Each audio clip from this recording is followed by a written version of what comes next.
हम सब लोग एक विशेष मुद्दे को लेकर यहाँ पर आप सबके साथ रूबरू होने के लिए बैठे हैं।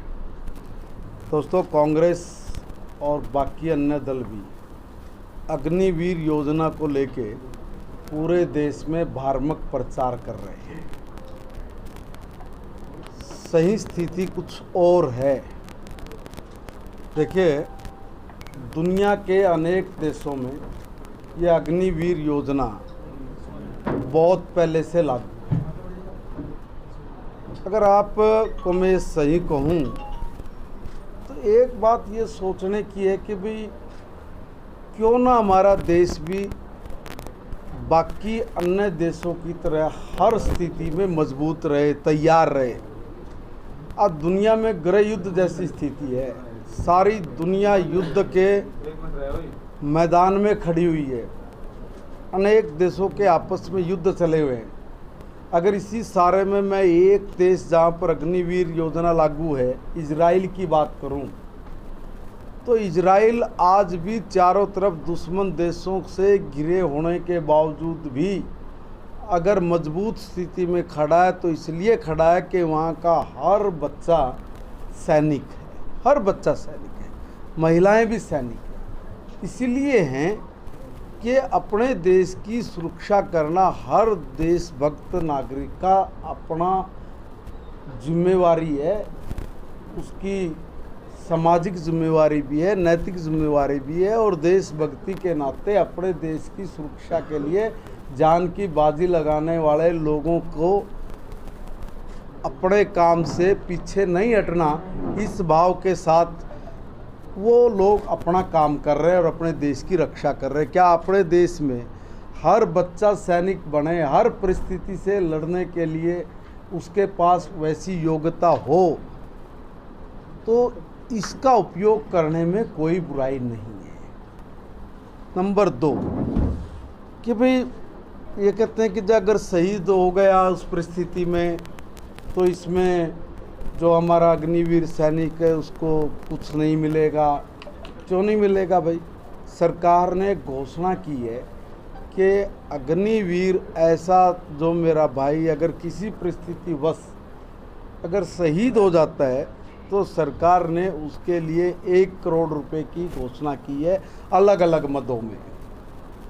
तो ये कोई छोटी बात नहीं है। ये जो कहते हैं भ्रामक प्रचार कर रहे हैं कि भाई कुछ नहीं मिलेगा, ये युवाओं के साथ गलत नीति बना के धोखा दे रहे हैं, ये लोग बिल्कुल उल्टा और गलत भ्रामक प्रचार कर रहे हैं। भाई अगर जोखिम है सैनिकों के तो उसके लिए भी जो कठिनाई है उस कठिनाइयों में भी भत्ता देने की बात इस अग्निवीर पॉलिसी के अंतर्गत सरकार ने रखी है कि भाई अगर कोई कठिनाई होगी तो उसका भी भत्ता ये सरकार उन अग्निवीरों को देगी। योग्यता के अनुसार नौकरी की बात भी कही है। मान लीजिए 25% हमारे अग्निवीर वहीं पर सेना में शामिल होंगे, प्लस जो 75% बचता है उस 75% को भी अलग अलग स्थानों पे नौकरियां, और हरियाणा में तो उसका कहा है कि हम लोग उसको पुलिस की भर्ती में लेंगे, उसको दूसरी तरह की भर्तियों में लेंगे। आज भी आपके सामने कितने ऐसे लोग हैं जो एक्स सर्विसमैन के नाम पे कहीं बैंक में जॉब कर रहे हैं, कहीं आईएएस का भी उसका एक कोटा होता है, आईपीएस के अंदर भी होता है। उदाहरण के तौर पे कई ऐसे अधिकारी हैं जो आईएएस सिर्फ एक्स सर्विसमैन के कोटे में जाके लगे हुए हैं।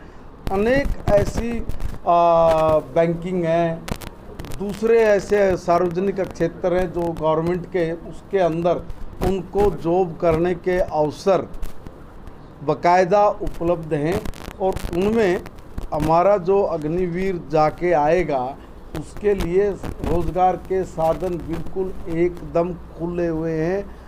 उसको किसी तरह की कोई कठिनाई नहीं आएगी। ऐसी योजना के अनुरूप ही सरकार ने इस योजना को शुरू किया है। भ्रामक प्रचार करने वाले लोगों से मैं यही कहूँगा कि वो एक बार अग्निवीर की जो पॉलिसी सरकार की है उसको एक बार ठीक से स्टडी करें, और स्टडी करके फिर बताएं कि इसमें कमी कहाँ है और अगर कोई कमी होगी तो उसमें संशोधन होने में कोई टाइम थोड़ी नहीं लगता है, मगर क्योंकि कोई गुंजाइश छोड़ी नहीं है कि जिसमें कहीं कोई बाद में कठिनाई आए। और सबसे अच्छी बात तो ये है कि भाई अपने हर घर में सैनिक तैयार। अगर हमारा बच्चा है कहीं जो दिन है इस उम्र के, वो कहीं इधर उधर ना जाके अपना हेल्थ फिटनेस भी उसके लिए बहुत ज़रूरी है कि वो फिट रहे और फिट रह के समाज की देश की सेवा करे। और इतना ही नहीं है कि भाई हमारी जो देश की महिलाएं हैं, हमारी जो बच्चियां हैं, उनके लिए भी इसमें रास्ते खोले गए हैं।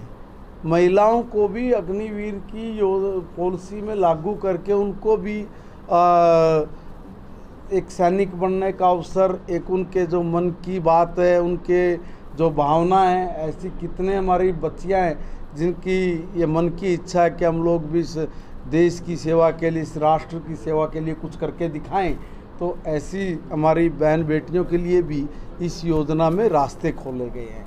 यानी कुल मिला के अगर मैं ये कहूँ कि अग्निवीर के जरिए राष्ट्रभक्ति पैदा होना, प्लस रोज़गार के साधन सृजन होना, प्लस मुसीबत के समय हमारे देश का हर बच्चा एक सैनिक है, इस तरह की सोच के साथ अपने देश को दुनिया का सबसे ताकतवर देश बनाना, इस कड़ी में अग्निवीर भी एक बहुत सार्थक भूमिका वाला रोल अदा करेगी, ऐसा मेरा मानना है। एकदम जुट क्यों पड़ी जी आज प्रेस कॉन्फ्रेंस अग्निवीर के मुद्दे पे? देखिए, एक मामला चला हुआ है, भ्रामक प्रचार करने में विपक्ष के लोग बहुत माहिर हैं। पिछले दिनों एक भ्रामक प्रचार किया कि भाई संविधान बदल देंगे, कोटा ख़त्म कर देंगे, मगर जबकि उल्टा हुआ है। उल्टा ये हुआ कि कर्नाटक में एक तरफ तो ये लोग कह रहे हैं कि भाई ओबीसी का, एससी का कोटे को खतरा है, और स्वयं कर्नाटका में ओबीसी और एससी का कोटा काट के मुसलमानों को दे दिया। गलत प्रचार करना, संविधान की बदल देंगे की बात करने वाले लोग, वो पहले इस देश के लोगों को बताइए तो सही कि संविधान के साथ छेड़खानी किन लोगों ने की है। श्रीमती इंदिरा गांधी जी गलत तरीके से चुनाव जीत के देश की प्रधानमंत्री बन गई। इलाहाबाद हाई कोर्ट ने उनके खिलाफ फैसला सुना दिया। जब वो फैसला सुनाया तो उस फैसले को उन्होंने संविधान के अनुरूप मानने की बजाय ना कैबिनेट बुलाई, ना कोई चर्चा की, और स्वयं भू नेता बन के संविधान का गला घोट दिया। संविधान को एक साइड में रख के सारे देश को बंदी बना लिया और इमरजेंसी लागू कर दी। अब संविधान की रक्षा वो लोग करेंगे, वो हमें बताएंगे कि भाई संविधान की सुरक्षा कैसे करनी है, जिन लोगों ने स्वयं संविधान को ताक पे रखा हो। अरे भाई, संविधान का ही एक अनुरूप है। जब भी कोई पार्लियामेंट में कोई कानून बनता है, कोई बिल आता है, बिल आना और बिल को लेके जिसमें प्रधानमंत्री जी की मोहर लगी हो उसको पाड़ के फेंक देना, वो आदमी कह रहे हैं कि संविधान बचाओ। पहले खुद तो सीख लो कि संविधान है क्या और बचाना कैसे है। तो इसलिए तो भ्रामक प्रचार करके लोगों को गलत दिशा में लेके जाने का प्रयास करते हैं। उसी को हम लोगों ने कहा है कि अग्निवीर पर भी ये लोग इस तरह का भ्रामक प्रचार कर रहे हैं। उस भ्रामक प्रचार के से लोग जागरूक हों और लोगों को पता लगे कि भी ये गलत बोल रहे हैं, ये योजना किसी और पर्पज से है और इसका ये लोग कुछ गलत अर्थ निकाल रहे हैं। एक तरफ विपक्ष इसका विरोध कर रहा है अग्निवीर योजना का, और क्या करे, विरोध ही करेगा बेचारा। आप लोग कह रहे हैं कि ये युवाओं के लिए ठीक है। ऐसे में युवाओं का भविष्य दांव पर लगा हुआ है, उन लोगों के लिए कोई ऐसी कोई दांव पे कैसे लगा? देखिए भाई, 25 जितनी भर्ती होनी है उतनी भर्ती का कोटा तो 25% में उनका है ही।